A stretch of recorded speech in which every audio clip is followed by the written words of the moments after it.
Well, I want to welcome you to another Grandpa Don podcast, and I'm going to do another attempt at humor. I tried that the first time, and I don't know how many of you laughed or how many of you groaned, but I suspect I'll find out at some point. So this is my second shot at this kind of attempt to share with you some of the old the jokes that I've found that I kind of think are funny. I thought I'd start out this time. These are all Ole and Lena jokes, I must say to you up front. Ole went there to the doctor. I guess when you get old, you go to the doctor a lot more than sometimes when you're young. He was complaining. He said, you know, I just don't feel like doing those chores around the house anymore. It makes me kind of tired, you know, just thinking about it. The doctor checked him over and thoroughly gave Ole his once over, looking to see how he was looking. And then he sized him up and he said, you know, Ole, I think the problem is that you're just plain lazy. That's all there's to it. You're just plain lazy. Ole asked, doctor, could you give me some medical term for this condition so I can tell that to Lena? I'm not sure what the doctor gave him on that one, and maybe he never did tell Lena that he was lazy.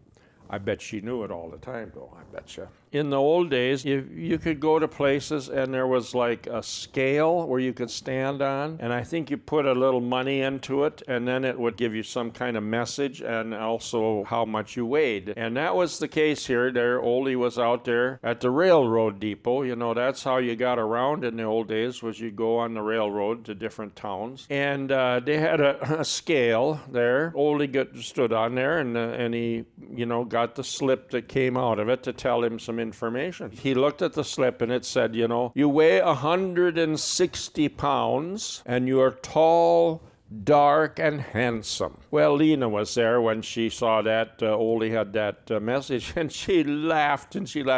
Yeah, she says, and they even got your weight wrong. Aha. I don't think Ole was tall, dark, and handsome, was he? Yeah. Ole and Lars, they were hanging out together, and Lars was reading the newspaper. And, in the newspaper, there's all kinds of troubles and problems that it tells you about. And Lars said, Ole, we'll never have any peace in the world until everyone learns to speak the same language. And Ole says, oh, well, Lars, just tell me how then that everyone's going to learn Norwegian. I guess that would be the solution, right? Everybody learn Norwegian, then we can get along. Is that idea? Well, let's see. We could fight about which language we should learn, I bet you, huh? In the past years and centuries, really, when the immigrants came to the United States, most of them, well, a very large number anyway, became farmers. And so you have little farmer jokes too,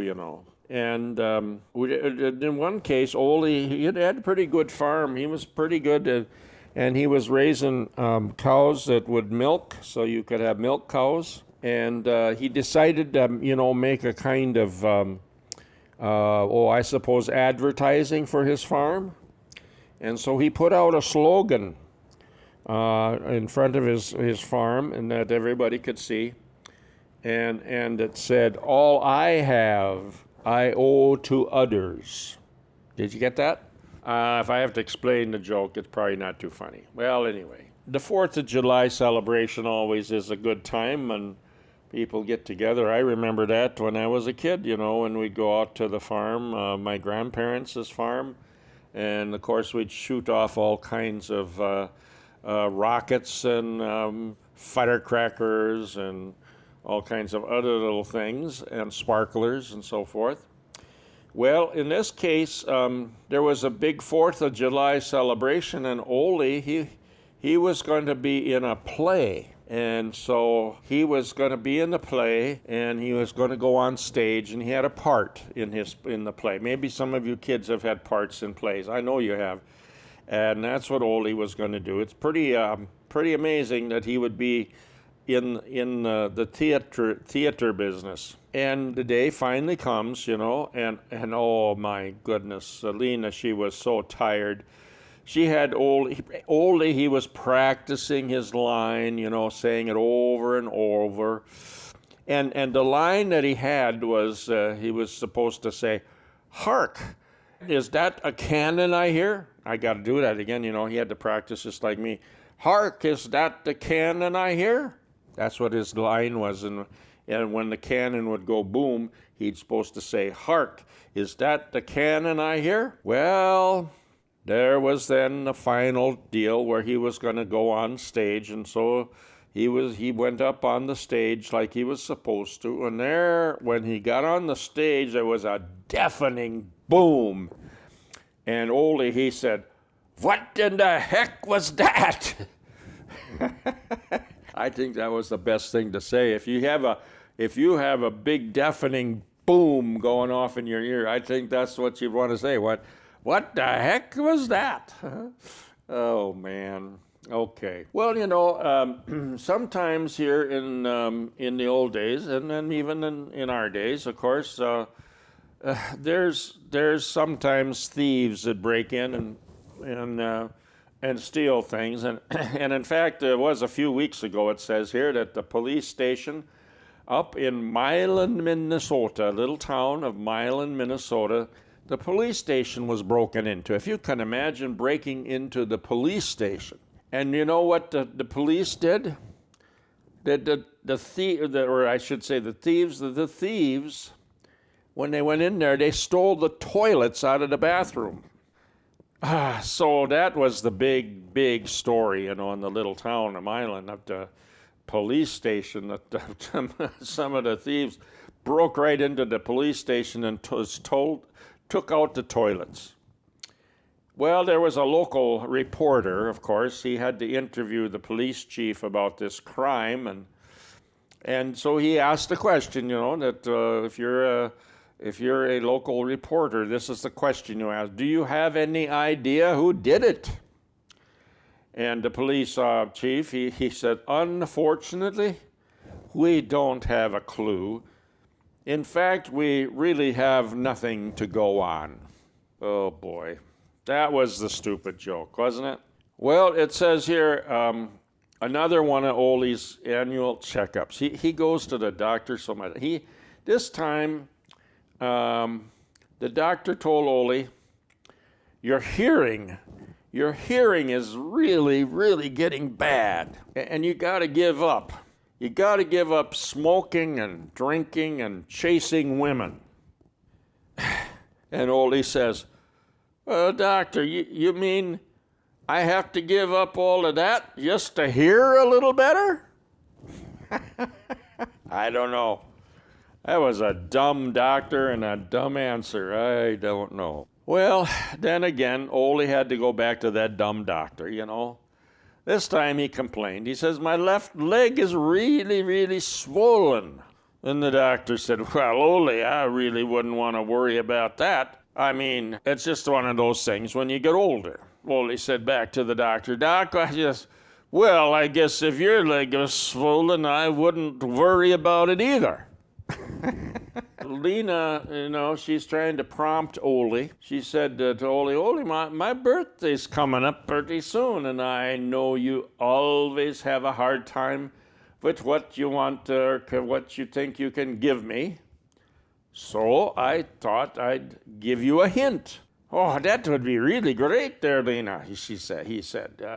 Then Lena, this is what Lena told Oldie. She said, "This year I'd love to come out and see something in the driveway that goes from 0 to 180 in less than 10 seconds. Lena's birthday finally came, and Oldie brought her out to the driveway to see her gift. And there in the driveway was a brand new bathroom scale. And so she stood on it. Oh, yeah, it went from 0 to 180 in less than 10 seconds. I bet it was even faster than that. The Pope of the Catholic Church, some time back now, there was a man who became Pope who was Polish. He was a Pole. And Oldie, he heard about that the Catholic Pope was now a Pole. And his comment was, well, I think it's about time those Catholics give somebody else a chance. I didn't say any of these were good, did I? One day, Ole was on his walk, and he saw a neighbor, Ingvar. Ingvar was outside of his place, waving his arms and yelling at the top of his lungs. He was saying, go away, go away, go away. And Ole hears this, and he says, hey, Ingvar, what in the world are you doing? Ingvar, he yelled back. He said, I'm scaring away the elephants. And Ole said, yeah, oh, Ingvar, he said, there aren't any elephants around here for hundreds of miles. And Ingvar says, well, I think it's working. I guess it was. I don't know. The couple is Hannah and Carl. And they were expecting a baby, and that baby was born. And it was a little baby girl. And you know what they named the girl? Denise. Well, that was a nice name. 2 years later, they had a little boy. And they were trying to decide just what they should name him. And finally, they called up Uncle Harold, and they asked if he had any ideas, in the family. Uncle Harold said, your little girl's name is Denise, so why don't you call the little boy the nephew? Oh, gosh.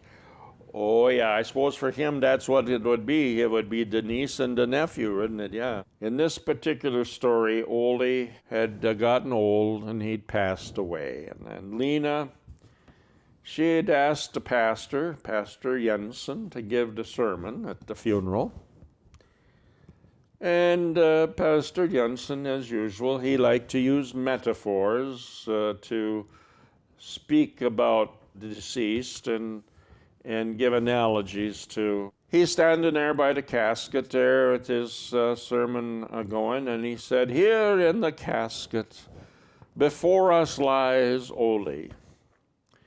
But really, this isn't the whole Ole. This body that lies before us is only Ole's shell. Ole the nut has gone to heaven. And so there was a little Ole Jr. He was talking to the pastor one day, and his mother, Lena, she would always tuck me into bed at night.